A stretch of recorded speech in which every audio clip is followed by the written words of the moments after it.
Oi, turma! E aí, vamos falar das operações fundamentais?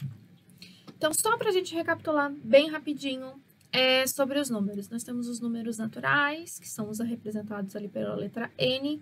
A gente tem os inteiros, que são representados pela letra Z. O que são os racionais, que é quem interessa. Então, quem são os naturais? Os números que a gente consegue contar. Então, 1, 2. E os inteiros? São esses números com sinal de menos, tá? São os números negativos que a gente fala. Quem é o quê? Bom, o que são os números racionais, que são os números que a gente consegue escrever como fração. Os números decimais também são racionais. E o I são os números irracionais que nós temos. Que são aqueles números que eu consigo escrever como uma fração ou como uma raiz quadrada, mas que não vai dar um número exato. Então, essa é a maior evidência da diferença de um número racional para um irracional. Então, deixa eu te mostrar uma coisa aqui. Os racionais, eu vou escrever como uma fração. Lembra? Então, a parte de cima eu chamo de numerador e a de baixo de denominador. Também vale isso para o irracional, mas quando que eu sei que é racional ou irracional? Seguinte, tu tem um número, tu dividiu, chegou em 3,22222. Quem é o próximo? 2. Tu sabe quem é o próximo, tu sabe que é 2, então ele é um número racional. Agora, se tu faz uma divisão e deu 3,27481, quem é o próximo? 7, 14, 22, a gente não consegue saber, então ele é um número irracional, tá? Agora, se tu fez uma fração também, chegou em 3,2, só não tem esses 2222, ele também é um número racional, porque ele acabou ali, tá? Então, é essa grande diferença entre eles. Então, aqui, essa lâmina, né? Eu apresento ali para vocês a cola da regra da multiplicação dos sinais, que mais vezes mais dá mais, menos vezes menos mais, então, ou seja, se os sinais são iguais eu somo, se os sinais são diferentes eu vou colocar um sinal de menos, tá? Só que ela é a regra diferente da soma e da subtração. Por quê? Então, pensa no seguinte, tu tem mais 8 menos 3, por exemplo. Quem é maior, o mais 8 ou menos 3? O mais 8, então tu vai resolver 8 menos 3. Agora, se fosse menos 8 mais 3, então tu vai calcular também. Quanto que dá 8 menos 3? 5. Quem que é maior? O 8, portanto, menos 5. Tá? Aqui é mais uma revisão mesmo. Fração equivalente. O que é uma fração equivalente? Bom, a fração equivalente é quando eu vou ter uma fração e eu vou dividir o numerador e o denominador e eu vou ter um resultado. Então, pega a calculadora aí. Faz 8 dividido para 24. Anota quanto é que deu. Agora faz o 4 dividido por 12. Anota quanto que deu. Deu o mesmo valor, né? Por quê? Porque elas são frações equivalentes, tá? Então, tanto o 8 sobre 24 avos como 1/3 são frações equivalentes. Então, como que eu chego na menor fração equivalente? Eu vou dividindo o numerador e o denominador por números primos. Ah, é obrigatório dividir por número primo? Não, eu dividi aqui porque o formal é isso, tá? Se fosse eu resolvendo aqui em casa, eu já ia fazer 8 dividido para 8 e 24 dividido para 8. Eu já ia pegar o maior número que eu vi na cara ali, que já ia funcionar, que tá tudo certo também, não tem nenhum problema com isso. Quando que eu sei que eu cheguei na menor fração equivalente? Quando o numerador ou o denominador é um número primo, tá? Ou se na hora que eu vou dividir aquela fração ali não vai dar um número inteiro, vai dar um número com vírgula, um número decimal. Então, entre dar um número decimal, deixar na menor fração equivalente que tá tudo certo. Nas operações com frações, como é que eu resolvo? Então, aqui é só recapitulando mesmo. Então, se o denominador é igual, permanece o denominador e soma os numeradores. Sentiu falta de alguma coisa ali na soma? Exatamente, tá faltando fazer a fração equivalente, tá? Que seria, no caso ali, 3/2. Agora, no denominador, o que vai acontecer?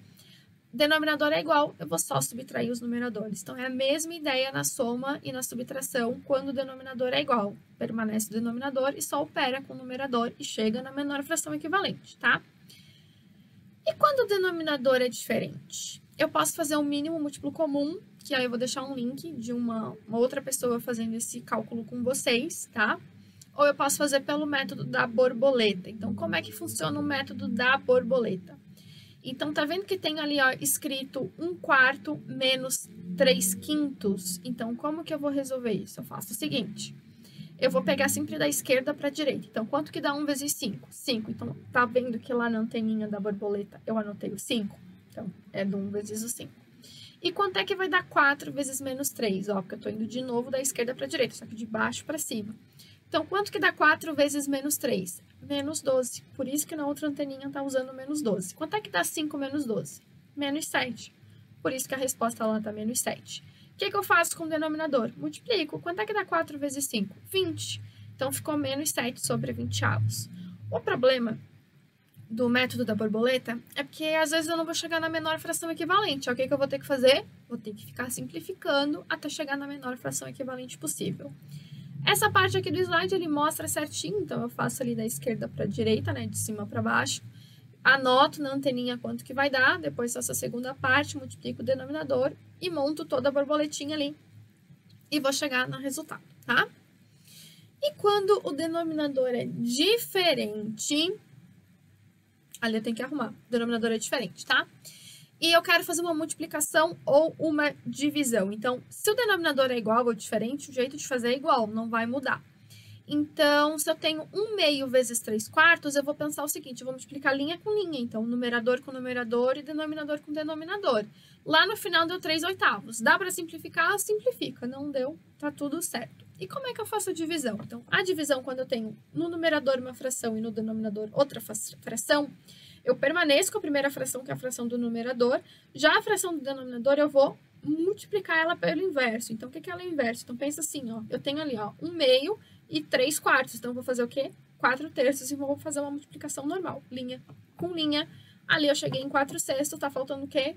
Sim, tá faltando simplificar.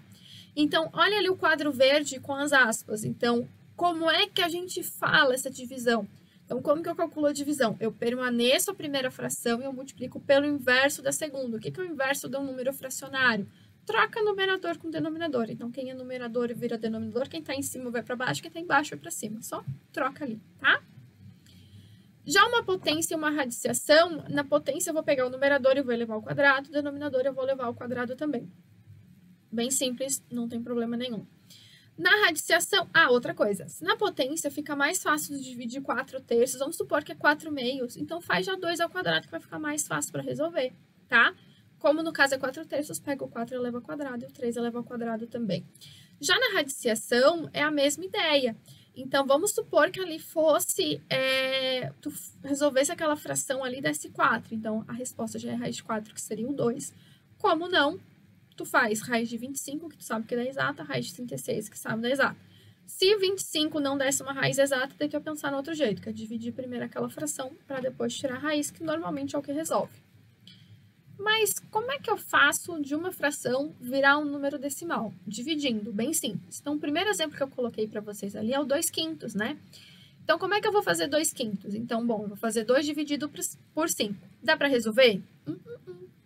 Não dá, não. Então, eu coloco 0, porque não dá. Tá vendo que eu vou ter que acrescentar um 0 lá para ficar 20? Então, o que eu vou fazer? Eu vou colocar a vírgula para poder acrescentar aquele 0 ali, tá? 20 dá para dividir por 5? Dá sim. Dá quanto? Dá 4. 4 vezes 5, 20. Sobrou 0. Por isso que é o 0,4. O que você vai fazer agora? Você vai fazer aí a mesma técnica para os 7/2 e vai conferir que vai dar o 3,5. Mas tenta, não se confia na calculadora, porque eu fiquei sabendo que tem alguns professores que não gostam que vocês usem calculadora. Claro que no dia a dia de vocês, depois quando vocês forem trabalhar, vocês vão usar a calculadora à vontade. Mas é só para recordar mesmo. Tá, Jéssica, mas se fosse 1,4 dividido por 0,05, o que eu posso fazer? Que são um número decimal dividido para outro, que normalmente a gente não sabe como fazer. Então, além de escrever os 2 pontos, eu posso usar a barra. Eu tenho essas duas linguagens, essas duas formas de escrever. 1,4 eu posso fazer como 14 sobre 10. Por quê? Porque tá vendo que eu tenho um número depois da vírgula? Então, ele é sobre 10. Eu já vou ter um slide na frente que vai explicar detalhadinho disso se tu não entendeu, tá? E daí o 0,05 fica o 5 sobre o 100. E aí, vocês lembram como é que eu faço divisão de duas frações? Isso mesmo, permanece a primeira, multiplica pelo inverso da segunda e a gente vai chegar em 28, tá bom? Então, aqui, ó, é a transformação de um número decimal em fração. Então, se é 15 sobre 10, eu vou ter uma casa depois da vírgula. Então, aqui esse quadro, ele dá mais ideia pra gente, tanto da ida quanto da volta, né? Então, se eu tenho 1,5, eu vou fazer 15 sobre 10. Se eu tenho 7 sobre 1000, eu vou fazer 0,007, né? Então, presta atenção aqui no 7 sobre 1000, que eu tenho 3 zeros. Então, eu tenho 3 casas depois da vírgula. Então, não quer dizer que eu vou ter 0, 0, 0 mais o 7. Não, eu tenho 3 casas depois da vírgula. Uma é ocupada pelo 7, pelo número que eu tenho. As outras são ocupadas por zeros, tá? Pra só lembrar mesmo, Quem que é a parte inteira? Os números antes da vírgula. E depois da vírgula, a gente tem a parte decimal. Então, ali, ó, na parte inteira, eu tenho unidade de milhar, centenas, as dezenas, as unidades. Depois da vírgula, eu vou ter os décimos, centésimos, os milésimos.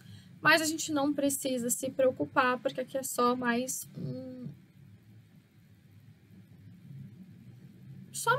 ponto para a gente estar lembrando mesmo, assim, tá?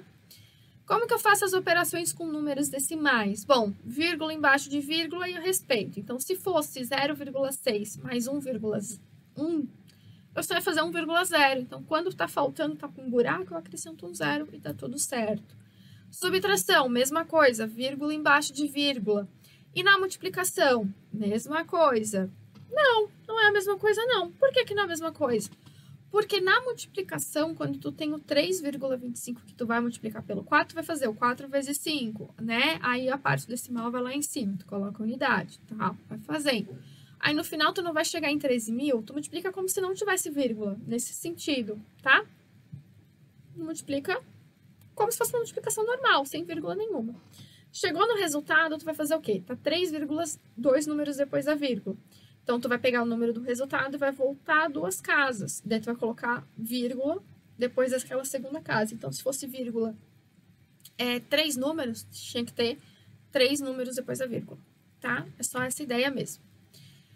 E quando, por exemplo, é 3,5 vezes 2,25. Então, a gente vai multiplicar num primeiro momento normal, né? Então, lembrando que quando tu vai fazer o 3 vezes o 35 que tá lá em cima, ele vai dar 1075. Agora tu não vai fazer o 2 vezes o 35, então é como se tu fosse fazer 20, tá?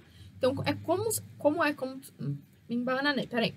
Então, como é como se tu fosse fazer 20 vezes o 5, a gente precisa fazer aquele maisinho embaixo do 5, que é tipo anular uma casa. Por quê? Porque tu tá indo já na dezena, né? Então, conseguiram recordar? Tá. Tanto faz se tu coloca um sinal de mais, se tu coloca um zero, se tu coloca um sinal de igual. Tu só tem que anular aquele campo ali. Soma aqueles números como se fosse uma soma normal e tu vai ter o resultado. Mas achei difícil. Tem algum outro jeito? Tem sim. É o método 2 que está explicado ali. Então, o 3,5 eu vou ter que escrever em fração e o 2,5 também. E resolvo normal como se fosse uma multiplicação. Vou chegar em 8,75. Qual jeito é o certo? Os dois são certos. Qual o jeito que tu vai escolher? O que tu gostou mais. Temos problema nenhum com nenhum dos dois, tá? E se fosse uma divisão, o que eu vou fazer? Então, olha o exemplo que eu coloquei ali, ó. 20,5 dividido para 5. Então, tá vendo que eu tenho 20,5, uma casa depois da vírgula? Então, vou pegar tanto 20,5 quanto 5 e vou multiplicar por 10. Aí fica 205 dividido para 50 e eu vou dividir sem problema nenhum. Porque 205 dividido para 50 a gente sabe como é que resolve, né? Então, a gente consegue resolver sem ter problemas, tá? E se fosse 14 dividido para 0,7? Mesma coisa, tá? Se o decimal tá dentro da chave, multiplico os dois lados por 10 que vai dar tudo certo. E se fosse 0,07? Bom, eu tenho 2 casas depois da vírgula, eu vou multiplicar os dois lados por 100 e vai dar tudo certo, tá? A gente não vai ter problema nenhum com isso. Então, esse vídeo era mesmo pra gente só passar rapidinho por isso. Não se esqueçam de fazer a lista de exercício, a gente se vê na aula de tirar dúvidas, tá? Até mais!